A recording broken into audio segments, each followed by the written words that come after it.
ధాన్యం కొనుగోలు కేంద్రాలను పరిశీలించిన మాజీ మంత్రి హరీష్ రావు చేగుంట మండల్ కర్ణంపల్లి గ్రామంలో దుబ్బాక ఎమ్మెల్యే కొత్త ప్రభాకర్ రెడ్డి, మెదక్ మాజీ ఎమ్మెల్యే పద్మ దేవేందర్ రెడ్డితో కలిసి పరిశీలించారు. ఈ సందర్భంగా రైతులతో నేరుగా మాట్లాడి వారి సమస్యలు తెలుసుకున్నారు. కొనుగోలు కేంద్రంలో నెలకొన్న పరిస్థితులను చూసి తీవ్ర ఆవేదన వ్యక్తం చేశారు.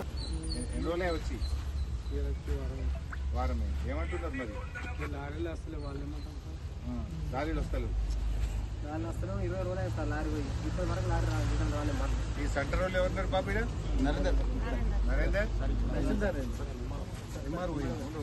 నువ్వేం పని చేసేది? నువ్వు వచ్చి చేస్తుంది. నేనే వచ్చినా రోజంటే మంచిగా ఉండు. నేను వచ్చినప్పుడు నరేందర్ లాస్ట్ లారీ ఎప్పుడు వచ్చింది? 5 రోజుల కింద వచ్చింది సార్. ఇప్పటికి 2 లారీలు పోయినాయి. మొత్తం ఈ సెంటర్కి వెళ్ళి ఇప్పటికి 2 లారీలు పోయినాయి. వారం ఇప్పుడు లోడ్ దింపెట్టినాం ఆల్రెడీ. లారీ వస్తలేదు. ఏమంటారు లారీ? అక్కడ మిల్లు కాడ కాలు అవుతుందో అని చెప్తున్నాం. 30 లారీలు లైన్లు ఉన్నాయి. రోజు 4 లారీలు తెచ్చుకుంటున్నాం. మిల్లు కాడ 30 లారీలు లైన్లు ఉన్నాయి. మిల్లు దించుకుంటలేదు. రోజు 2-3 కాలు చేస్తున్నారట. రోజు 2-3 కాలు చేస్తున్నాం. మిల్లు కాడ లారీలు ఖాళీ అవుతలేవు. వీడికి లారీలు వస్తారు. అదే లారీ రావాలి, మళ్ళీ వేరే లారీ లేదు. అదే కృష్ణ లారీ రావాలి. సెంటర్కి ఒకటే ఇచ్చింది లారీ. అదే లారీ. ఏ మిల్లు మీకు ఇచ్చింది?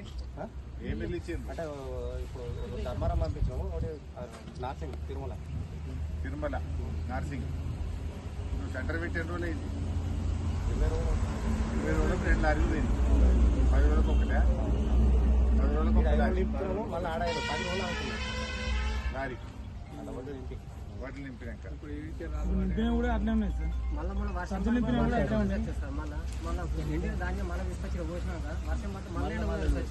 తడిసినాయి, మళ్ళీ దిక్కులేదు. కొనే దిక్కులేదు.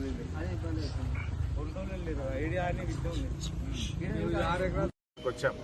పరిస్థితి ఏంటంటే కర్నాల్పల్లిలో 25 రోజులైంది సెంటర్ ప్రారంభించి.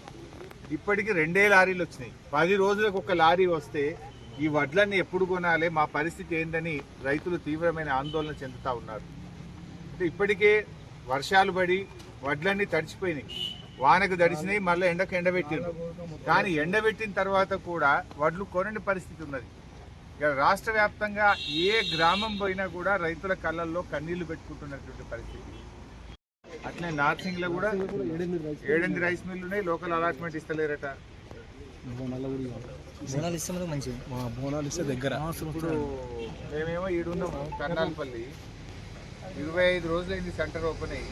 2 లారీలు వస్తాయి. ఇప్పటికి 10 రోజులకు ఒక లారీ వస్తే ఏం కావాలి? వడ్లు వాన పడితే నడుస్తున్నాయి, ఎండకు ఎండబెడుతున్నారు, తడుచుడు అవుతుంది, ఎండుడు అవుతుంది, కానీ పోతలేవు. 10 రోజులకు ఒక లారీ వస్తాయి. ఇప్పుడు ఆ రైస్ మిల్ కాడ 30 లారీలు లైన్లు ఉన్నాయట. ఆ రోజుకు వాడు 4 లారీలు దించుకుంటలేడు. ఆ 30 లారీలు దిగాలి ఎప్పుడు? వీళ్ళకి లారీ రావాలి ఎప్పుడు? ఈ వడ్లు పోవాలి ఎప్పుడు?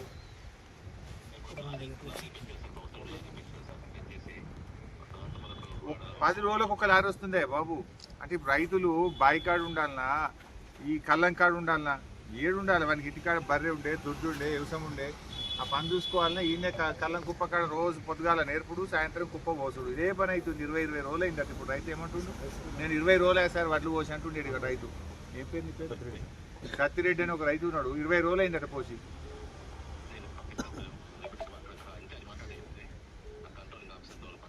తొందర చేయండి.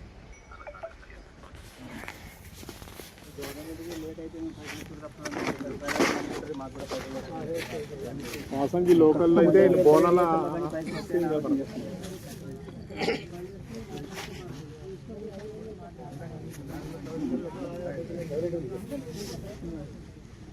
రాష్ట్రంలో రైతుల పరిస్థితి చాలా దయనీయంగా మారింది.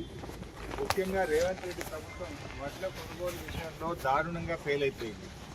ఈరోజు మేము అడిగితే ఎకరానికి 10,000 రూపాయలు రిలీజ్ అయిపోయినాయి అంటావు.